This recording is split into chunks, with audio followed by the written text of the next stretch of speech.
السلام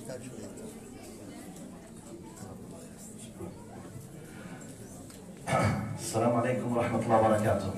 بسم الله الرحمن الرحيم، الحمد لله والصلاة والسلام على رسول الله وعلى آله وصحبه ومن والاه. اللهم لا علم لنا إلا ما علمتنا إنك أنت العليم الحكيم. اللهم وتب علينا إنك أنت التواب الرحيم. سبحانك لا نحصي ثناء عليك أنت كما أثنيت على نفسك، أنت المقدم وأنت المؤخر وأنت على كل شيء قدير. اللهم اجعل جمعنا هذا جمعا مرحوما واجعل تفرقنا بعده تفرقا معصوما. اللهم ولا تدع فينا شقيا ولا محروما. اللهم آمين. In the name of Allah subhanahu wa ta'ala, the most compassionate, the most merciful, all praise and thanks are due to Him, and peace and blessings be upon His beloved Prophet Muhammad sallallahu alaihi wasallam. He who is guided by the will of Allah, no one can misguide him, and he who is misguided, no one can guide him except Allah subhanahu wa ta'ala. Respected brothers and sisters, Assalamu alaikum wa rahmatullahi wa barakatuh. Jazakumullah khairan for inviting me, and ask Allah subhanahu wa ta'ala to descend His mercy upon every single person of us, inshallah, and not to let us leave this place until every one of us, inshallah, receive the full forgiveness from Allah subhanahu wa ta'ala. Respected brothers and sisters, I have about 25, maybe to 30 minutes, more or less, to deliver a message. The journey of Prophet Muhammad sallallahu alaihi wasallam, if it is to be covered, it needs tens, if not hundreds of hours. So, with the will of Allah subhanahu wa ta'ala, I asked myself, what could be the most important things that are stuck in my mind when I'm talking about the journey of Prophet Muhammad sallallahu alaihi wasallam, 23 years of performing, doing a job by Allah subhanahu wa ta'ala, by the commandment of Allah. So I came up with these 3 quick, simple conclusions, inshallah. And I ask Allah subhanahu wa ta'ala to let them of some benefit for all of us. The first one, the best thing that came to me, and I will tell you now why these things came to me, because of the context that we are sitting. We are in a school. And most of you, if not all of you, are parents of children who are in school. Now the first message that I would love to convey basically, أَفَلَا أَكُونُ عَبْدًا شَكُورًا. You know the very famous incident between Aisha radiallahu anha and Prophet Muhammad sallallahu alaihi wasallam, when she saw him praying. قالت له يا قد تفطرت قدماه. قالت يا رسول الله، يعني بما معنى الكلام؟ لما تجهد نفسك أو لما تتعب نفسك وقد غفر الله لك ما تقدم من ذنبك وما تأخر يا رسول الله. Aisha radiallahu anha says, Ya Rasulullah, Allah has forgiven everything for you. As if she's using the main common sense that any one of us could be using. Ya Rasulullah, everything is completely covered. Your account is completely white, full. But why you are suffering? Why you are standing? Why you are praying? Why? قال أفلا أكون عبدا شكورا. Should I not be a thankful servant to Allah? Okay, Allah has forgiven. But my reaction, خلاص, okay, I'm forgiven, that's it. So the first value I will be highlighting, and I will connect it in a few minutes with the context of us today, is the value of thankfulness. The attitude of gratitude. Okay? Keep it in your mind. Put it on the shelf now. Let's go to the second value. The second value that came to my mind is تحمل المسؤولية, holding the responsibility. What made the Prophet Muhammad ﷺ basically cries, not able to sleep. Sheikh Husam Zallah Khair reminded us with يا أيها المزمل قم الليل إلا قليلا. But what's next? قم فأنذر, and وأنذر عشيرتك الأقربين. Go and warn them. بشيرا ونذيرا. Prophet Muhammad ﷺ was sent to warn us and to give glad tidings as well. Good news and warning, because there is Jannah, alhamdulillah. But we need to know that there is Jahannam as well. This is by the will of Allah. It's not just, Ya Sheikh, please be mutafa'il all the time. Just remind you, it's not my decision, it's Allah's decision. Allah created the Jahannam as well. It's very beautiful to keep reminding the Jannah. to be optimistic, it's excellent. But 24/7, not mentioning the other possibility, without putting the balance, it's the decision of Allah. It's the design of the creation of Allah. He created this and this. And He warned us not to be from those, and He's encouraging us to be from those. So we have two values now. The value of holding the responsibility towards yourself and others, and the value of being thankfulness. Two values. Third point, then I will jump to another phase of my talk. Because by the way, let me just tell you something. Any speaker, if he's an academic, basically he will be facing a failure if he allowed himself to let his audience leaving the place where he's delivering a speech without having an added value. When they leave, if someone asks any of you, what benefit did you get from the speech? If there is no answer with you, I will be a fashil. And ask Allah not to let be from those. We have to be leaving with something in you, in our minds and our hearts. The value of thankfulness, the value of holding the responsibility. Third message, then we will wrap this package, I will move to another package. Third message, what is the title of our gathering basically? What is it? Journey of Prophet Muhammad sallallahu alaihi wasallam. Traditionally, many of us, we say, the most important thing in the memory of Muhammad sallallahu alaihi wasallam is to revive his sunnah. True or false? True or false? Most of the people, the first thing that will come to your mind basically, we need to do what we call ihya sunnat al-Nabi sallallahu alaihi wasallam. Once this beautiful mention, this beautiful, let's say, word, or this beautiful concept is mentioned, what comes to our mind? Most of us, not all of us. What's the sunnah of Prophet? When you drink, you have to drink when you sit. You have to take care of the beard, and you have to have the siwak, and you have to have shorts, jilbab, or not jilbab, film for the men, and you have to do. So our mind are stuck to 5, 6, 7 things, which is superficial, which is part of the sunnah. I'm not saying that part of the sunnah, and we stop by this. Billahi alaykum, I ask you, billahi wa tallahi alaykum, when we mention the sunnah of Prophet, how many of us, including myself, we remember that one of the most important thing of the sunnah of the Prophet is ihqaq al-haq? How many times when the word sunnah is mentioned, nusratul mazlum is in our mind as sunnah? Supporting the one who's oppressed. Oh, Sheikh, but this is very political. No. We have a lot of mazlumeen oppressed in our families. Sometimes maybe your brother or your sister is oppressed by your elder brother. Are you following this sunnah? Am I following the sunnah by protecting my younger sister from my elder brother? Do we face this as Arab communities or not?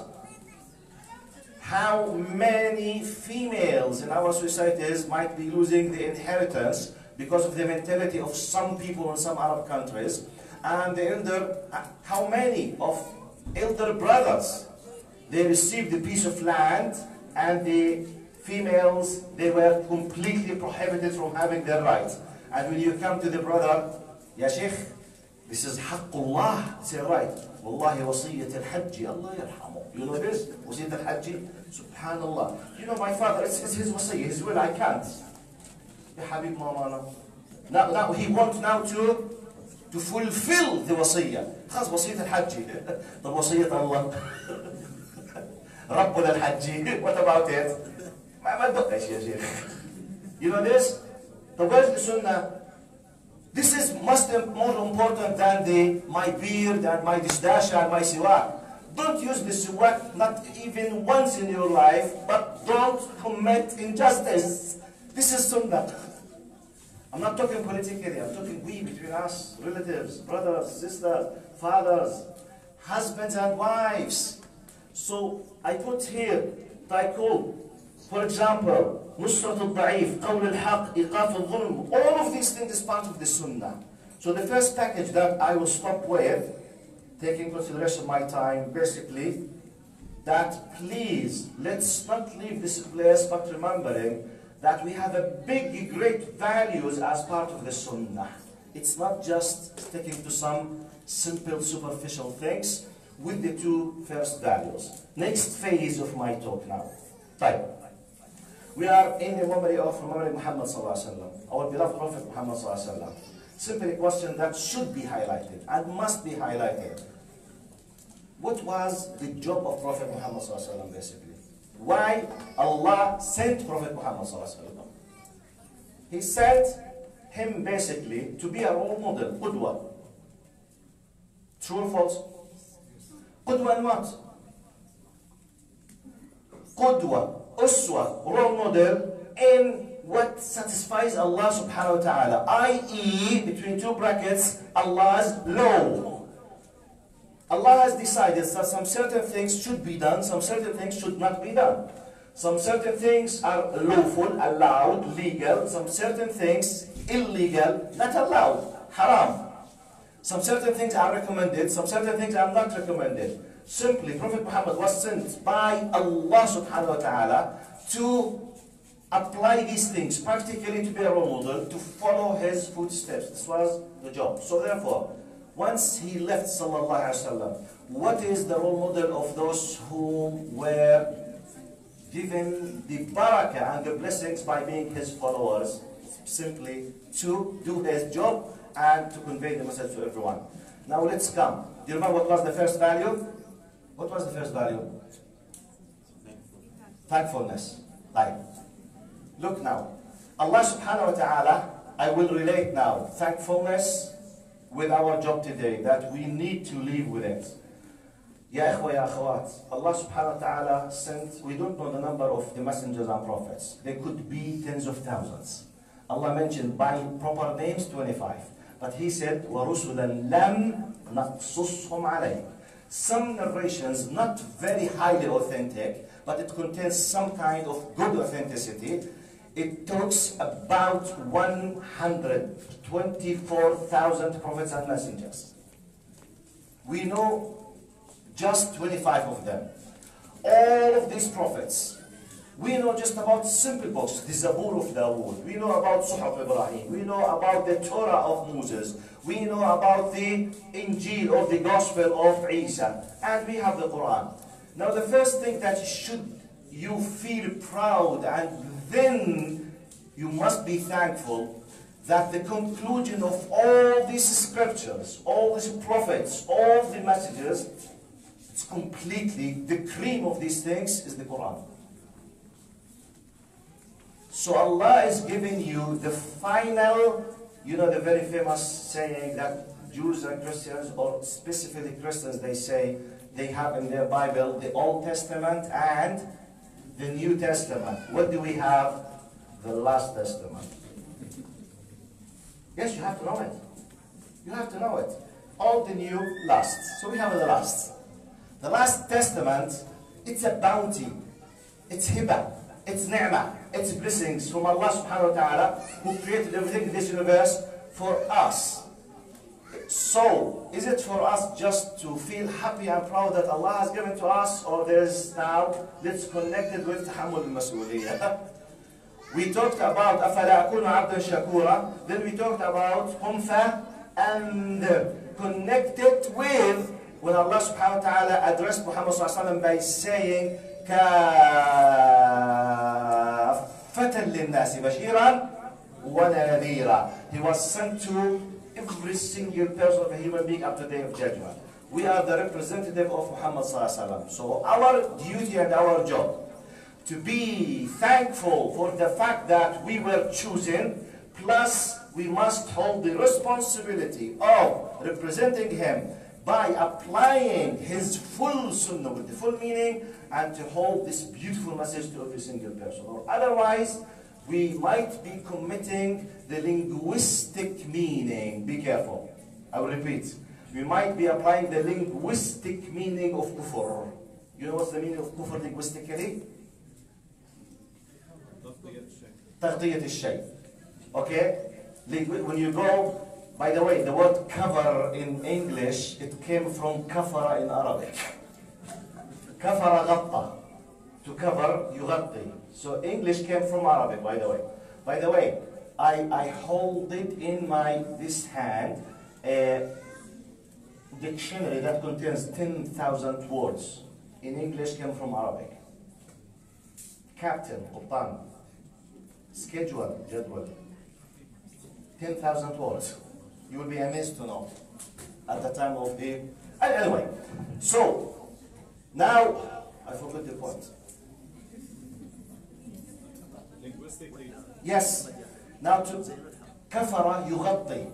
Then it was used when what do you mean تغطي? Look, linguistically, now this mic is a reality. I covered it. Where's the mic? It does not exist. Where's the mic? It does not exist. I know it exists, but I covered, I denied, I rejected. That's why سميت كافر كافرا, which means he knows, he's sure, he feels, he's convinced, but no. Ya Sheikh, didn't you feel it? No.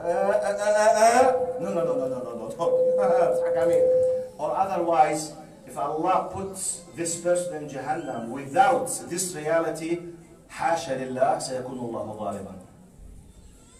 Because Allah knows that he or she knows and he's fully convinced, but denies and rejects. This is the linguistic meaning of kufr, okay? So we say, when we realize the qima, the value of the message for us, and we realize the value that Allah has given us, and we saw the role model of Muhammad ﷺ, what he did, and we claim that we are proud that this is his sunnah and we not act upon it, we might be committing the linguistic concept of kufr, which means we are denying and rejecting, neglecting this bounty by Allah subhanahu wa ta'ala. أسأل الله أن لا يجعل أحد منا من هؤلاء. Now, let's connect this with our context. Why I'm mentioning all this? Just one simple, I will come across now part of what Sheikh Hussan Jazahullah Khairan said. This context is a school. And you are here because of your kids. Part of the greatest gifts of Allah subhanahu wa ta'ala when you are married and when you have kids. You are here because of your kids. Remember Anas? Let's connect with something. Two quick hadiths, then I will conclude the idea, I will finish inshallah. Two hadiths, or one hadith with two narrations, I forgot, narrated by Imam al-Bukhari. Aisha radiallahu anha, please try to focus on this. Aisha radiallahu anha said, كان الأقرع بن حابس التميمي عند رسول الله صلى الله عليه وسلم. One of the companions from the Bedouins who live in the desert. You know, the people of the desert, they are a little bit more tough than the people of, you know, they have very hardship in their lives. So therefore, it's not easy to them to be lenient and soft on something. So it affects part of their culture. So this Arabi, Bedouin, Sahabi companion, he was in the presence of Prophet Muhammad صلى الله عليه وسلم. قال فجاء الحسن أو الحسين فأخذه النبي صلى الله عليه وسلم وقبله فقال له أتقبلون صبيانكم فإنا لا نقبلهم. So Prophet Muhammad, he was holding Al-Hasan al-Hussein and then he kissed him as a very normal reaction by a grandfather or a father. The reaction of the Arabi, the Sahabi, he said, do you kiss your children? We do not kiss them. In a way, فَإِنَّا لَا نُقَبِّلُهُم. Our way is, we do not do this. فقال له النبي صلى الله عليه وسلم خط أحمر تحتها أو أملك لك أن نزع الله الرحمة من قلبك. قال, what can I do for you if Allah has taken the mercy out of your heart? What can I do for you? Just not kissing his kid was judged by Prophet Muhammad as someone who's not, as someone who has lost completely mercy. Just by not holding and kissing. What if he was doing something worse? Now the other hadith, the other riwayah, قال كان أعرابي عند النبي صلى الله عليه وسلم نفس الشيء فجاء الحسن والحسين فقبله. It seems it's part of his habit صلى الله عليه وسلم. It's on a daily basis. Any one of us knows that. If you, when you love your kids, you kiss them sometimes tens on daily basis, tens of times. قال فقبله. قال أتقبلون صبيانكم قال والله إن لي 10 من الولد ما قبلت منهم أحدا قط. والولد في اللغة العربية يطلق على الذكر والأنثى. He said, do you kiss your kids? By Allah, I have 10 kids, boys and girls. I have never ever kissed any one of them. فقال له النبي صلى الله عليه وسلم قال من لا يرحم لا يرحم. The one who does not show mercy to others will not be having or receiving mercy in the day of judgment. Just by not kissing him. But freeze this, come to the mirror now. What if I'm holding the idea of my responsibility towards my children is just feeding them and bringing them the food and let them do whatever they want. Basically, I'm preparing them to be part of Jahannam. Am I holding responsibility? Am I a thankful person to Allah subhanahu wa ta'ala? No. This is connected with a very quick hadith. How many of you know hadith al-Muflis? The Arabs. When I say hadith al-Muflis, how many of you realized what is the hadith? Can you raise up your hands? Hadith al-Muflis. Wow. Just this from the Arabs? By the way, how many of you understand Arabic? And I asked, yes, I have to learn in English. كم واحد فيكم بيفهم عربي؟ معلش العرب يرفعوا عليهم اللي بيفهموا عربي، مش اللي بيفهموا عربي. تقريبا 60%. تقريبا على الأقل. طيب very quickly معلش بدي آخر الحديث. النبي صلى الله عليه وسلم كان جالسا في صحبة مجموعة من الصحابة. This hadith could change your life. قال أتدرون من المفلس؟ Do you know who's the bankrupt? قالوا المفلس فينا يا رسول الله من لا درهم عنده ولا متاع. The bankrupt among us, يا رسول الله, is the one who does not have any kind of money or personal properties or belongings. قال المفلس من أمتي. Prophet Muhammad صلى الله عليه وسلم now is, in my language, is trying to change the concept inside the system. He's changing the software. Al-Muflis, he was not seeking knowledge from them. He was educating them and changing the concept in their mind. Atadrun, do you know? So it's like, you know, when you do right-click in the mouse, right-click, select all, Control A. What happens? Highlights. Right-click, deletes. Are you with me? أتدرون من المفلس؟ المفلس فينا يا رسول الله من لا درهم عنده ولا متاع. Highlight, select all. Okay, right click, delete. المفلس من أمتي.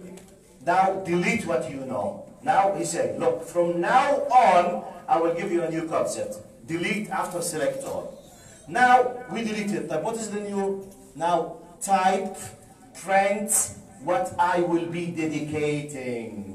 المفلس من أمتي من يأتي يوم القيامة بصلاة وزكاة وصدقة وصيام ويأتي وقد ضرب هذا وشتم هذا وأكل مال هذا وظلم هذا. هاي بدي إياها. ظلم هذا فيأخذ هذا من حسناته وهذا من حسناته وهذا من حسناته فإذا فنيت حسناته أخذ من سيئاتهم ثم ألقيت عليه ثم ألقي في جهنم. Wallahi, it's one of the most fearful hadith of the Sunnah. The bankrupt, from now on, when you hear the word muflis, this is the new concept. Al-Muflis is the one who will be coming in the day of judgment, standing before his Lord for the accountability. In his account, he has a lot of fasting, sadaqah, hajj, umrah, a lot of ajr. Buts and problems always come after buts. But قال يأتي وقد ضرب هذا. He used to use his physical power to do injustice with the people. He used to hate the people. You know, bodybuilding. See? Hey, authority. I am. Who are you? Arrogance. ضرب هذا. شتم هذا. Swearing at. Using bad words. Insulting. Cursing the people. ضرب هذا، شتم هذا، أكل مال هذا, used to take the money of the people, using his power, political power, his tribal power, whatever. قال وظلم هذا فيأخذ now, and he did injustice for this and such. قال this person will take from, they will take from his hasanat. قال if his hasanat, his rewards are completely finished, here comes the disaster now. قال أخذ من سيئاتهم. Allah or the angels will take from their sins, it will be thrown on him and he will be thrown in the hellfire. We are talking about super Muslim, by the way. يأتي بصلاة وصيام وزكاة وصدقة. We are not talking about bad Muslim. But you know why I used the hadith? Just for ظلم هذا. Can you imagine what does it mean if I did dhulm for my kids by not educating them and making them close to Allah? My son might come in the day of judgment, he might be standing in my face in the court, divine court, محكمة العدل الإلهي, and he might be saying the following: يا ربي خذ لي حقي من هذا الظالم. Me, oh Allah, give me my right from this ظالم. I am his father. يا ابني أنا ظالم, how come? I've done everything for you. Yes, daddy, you did everything just in terms of money. You worked 20 hours a day. You were feeding me. You gave me Ferrari, daddy. Yes, right. I was going every year to all kind of beaches, including the bad places. Yes, but you've never ever, my daddy, told me come with me to the masjid. Daddy, you spent thousands of tens of thousands to teach me music, riding horses, sports, jet skiing, which I'm not saying haram. All of them are mubah. Okay, don't misunderstand me, Sheikh. He said, no, all of them are halal, no problem. But what? But what about Allah? What about Quran? What about Arabic? What about religion? What about my heart? You fed my body, but what about my heart? What is the value of this in your kid? If I did not do this for my kid, I might be committing injustice. ظلمة, my daughter might come, imagine my daughter coming to me, يا الله خذي حق من الظالم. أنا ظالم يا, wait, you gave me everything, you fed me, you care, but you never ever, you said it's your right to decide to wear the hijab, my dear daughter. You know our Syrian brothers, they have a very nice proverb, they say ضرساني بالبقلة. You know this? You know ضرساني بالبقلة? Which means you know. ضرساني, you know, Allah, I don't know how to translate it. يعني بيطلع لها حلوه بس مش تتحجب، حرام. ربي خلقت الجمال وقلت التقوى، يا عمي خليها، بدوش يزعلها. He does not want to hurt her feet. يا عمي مشان الله, what is your role? It's my problem. Where is being thankful towards the gift of Allah subhanahu wa ta'ala and holding the responsibility? You have to plant the seeds of loving Allah, respecting Allah. But ya Sheikh, I asked her to wear the hijab. When did you ask her, Mr. X? Wallahi, when she was in that tall. Hasbi Allah alayk. Hasbi Allah alayk if I did this. So let's go, please. Islamic school like this is just playing the role of continuing your best role. Parents, please. Home is the most important place and #1 place of raising, planting the seeds, fixing the concept of being close from Allah. Because, please, I beg your pardon, from my experience, I was a teacher at schools and then professor in the university. I saw an Islamic school back in Jordan and in different places. Many parents, once they have sent their children to Islamic school, خلاص. Alhamdulillah, it's the job of brother Nadeem and sister X to make them Abu Bakr and Umar. It's not my turn. Ya Allah, you know, I've done my best. I'm paying them the fees and that's it. No. They are just continuing maybe the last 10 or 5% of the most important 90% of yours at home. Please don't miss this concept. Here they help you, plus you find out, even you at home, plus school, any Islamic school, Jazakumullahu khairan. Altogether, don't forget the neighborhood and the environment and the friends and every other thing else. Please, please don't let ad-dunya be your priority. Work to satisfy your needs in a good way, but your priority, and I was writing here, Allah subhanahu wa ta'ala قال نحن نرزقهم وإياكم. In another verse, نحن نرزقكم وإياهم, which means there is a rizq for you and for them. Don't waste your time. But what did he say? قوا أنفسكم وأهليكم نارا, which means do your best, خذ بالأسباب, to bring the rizq, the physical rizq, but be sure that Allah is helping in that. But the thing that Allah will not interfere, and it's completely your job, is preparing them to be close from Allah. تقبل الله منكم. Be careful of your kids. جزاكم الله خير, all of you, those who work in such Islamic schools, the wonderful parents who are doing their best, inshallah, to prepare this generation to convey the message of Islam. Assalamu alaikum. جزاكم الله خير.